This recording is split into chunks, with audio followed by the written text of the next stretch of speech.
नमस्कार, मैं हूं नीलू। तो बांग्लादेश में लगातार हालात दिन पर दिन खराब हो रहे हैं और साथ ही साथ अब यहां पर एक बार फिर से कुछ ऐसा देखने को मिला है कि अब बांग्लादेश के लोग और यहां तक कि भारत में भी इस बात को कहा जा रहा है कि क्या अब बांग्लादेश में स्थिरता आएगी। जी हां, बांग्लादेश के पूर्व प्रधानमंत्री खालिदा जिया के बड़े बेटे तारिक रहमान करीब 17 साल बाद अपने देश लौट गए हैं। बांग्लादेश नेशनलिस्ट पार्टी यानी बीएनपी के नेता तारिक रहमान गुरुवार को बेटी और पत्नी के साथ ढाका एयरपोर्ट पर उतरे। 2008 से लंदन में ये रह रहे हैं। रहमान बांग्लादेश में फरवरी में होने वाले चुनाव के सबसे प्रभावशाली राजनीतिक चेहरे हैं। और ऐसा हम ये क्यों कह रहे हैं, ये भी हम आपको बताते हैं। तो ये जो राजनीतिक चेहरे जिनको सबसे प्रभावशाली कहा जा रहा है, इनको अगले साल पीएम के तौर पर देखा जा रहा है। हालांकि अपनी मां की सत्ता में रहने के दौरान रहमान कई गंभीर आरोपों से घिरे रहे और उनको बांग्लादेश का डार्क प्रिंस तक कहा जाता था।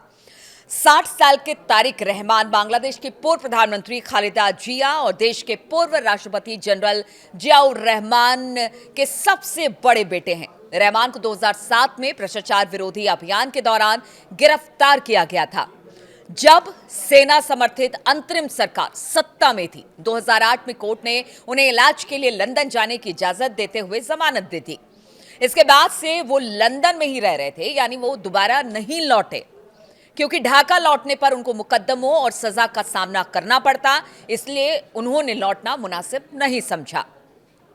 तारिक रहमान को अक्टूबर 2018 में शेख हसीना की रैली में हुए ग्रेनेड हमले के मामले में उम्र कैद की सजा सुनाई गई थी। यह हमला खालिदा जिया की सरकार में साल 2004 में हुआ था, जिसमें हसीना बाल बाल बच गई थी। इसके अलावा भी रहमान पर कई गंभीर आरोप लगे। हालांकि बीएनपी ने हर दफा इन इल्जामात को राजनीति से प्रेरित बताकर इसे खारिज कर दिया। बांग्लादेश के अखबार ढाका ट्रिब्यूनल ने मई 2023 में साल 2001 से 6 के बीच में बीएनपी सरकार के दौरान रिश्वतखोरी और वित्तीय अनियमितताओं के दस्तावेजी सबूतों के आधार पर 3 भागों में एक सीरीज पब्लिश की, जिसमें बीएनपी नेता और रहमान पर भ्रष्टाचार के गंभीर आरोप लगे। इस सीरीज में रहमान को डार्क प्रिंस बताया गया। फर्स्ट पोस्ट के मुताबिक ढाका ट्रिब्यूनल की रिपोर्ट में रहमान पर भ्रष्टाचार और मीडिया को डराने के आरोप लगाए गए थे। अमेरिकी दूतावास के केबल्स का हवाला देते हुए बताया गया कि रहमान ने गैर कानूनी तरीके से करोड़ों डॉलर की संपत्ति जमा की है। 2023 में रहमान को गैर कानूनी संपत्ति जमा करने पर 9 साल जेल की सजा सुनाई गई। तारिक रहमान और उनकी पार्टी की किस्मत अगस्त 2024 में बदली। छात्र आंदोलन के हिंसक होने के बाद आगामी लीग की सरकार गिरी और शेख हसीना देश छोड़कर भारत आ गई। इस बदलाव से न सिर्फ तारिक रहमान को राजनीतिक रूप से फायदा हुआ, बल्कि कानूनी तौर पर भी उनको एक बड़ी राहत मिल गई। शेख हसीना की सरकार गिरने के बाद ढाका में आए मोहम्मद यूनुस के अंतरिम प्रशासन ने खालिदा जिया और तारिक रहमान को कई राहत दे दी है। यूनिस की अंतरिम सरकार बनने के बाद तारिक को 84 लंबित मामलों में बरी कर दिया गया, जिसमें 2004 के ढाका ग्रेनेड हमले, मनी लॉन्ड्रिंग, देशद्रोह, जिया चैरिटेबल ट्रस्ट से जुड़े केस शामिल बताए जाते हैं। तारिक रहमान ने अपने खिलाफ कानूनी मामले खत्म होने के बाद इसी महीने दिसंबर में लंदन से ढाका लौटने का ऐलान किया था।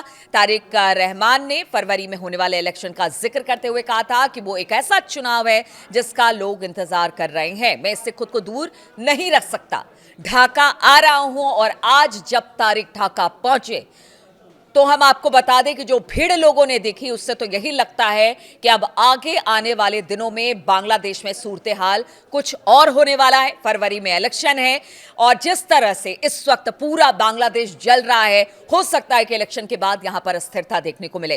तारिक रहमान की बांग्लादेश वापसी हो गई है। अब देश में राष्ट्रीय चुनाव में कुछ हफ्तों का समय बचा है। बीएनपी अगले साल 12 फरवरी को होने वाले चुनाव के लिए जमीनी स्तर पर पकड़ बनाने की कोशिश कर रही है। पार्टी को उम्मीद है कि तारिक ने ढाका लौटने से कार्यकर्ता और समर्थकों में जोश आएगा और वो जोश देखने को भी मिल रहा है। एक्सपर्ट अवामी लीग के गैर मौजूदगी में पीएनबी की सबसे मजबूत राजनीतिक ताकत पीएनबी को माना जा रहा है। तारिक रहमत की मां खालिदा जिया पिछले महीने से गंभीर रूप से बीमार हैं और ढाका के एक अस्पताल में इस वक्त भरती हैं। ऐसे में आगामी चुनाव में पार्टी का नेतृत्व करने के लिए पीएनबी को नेता की जरूरत थी, जो कि अब तारिक के रूप में मिल गई है।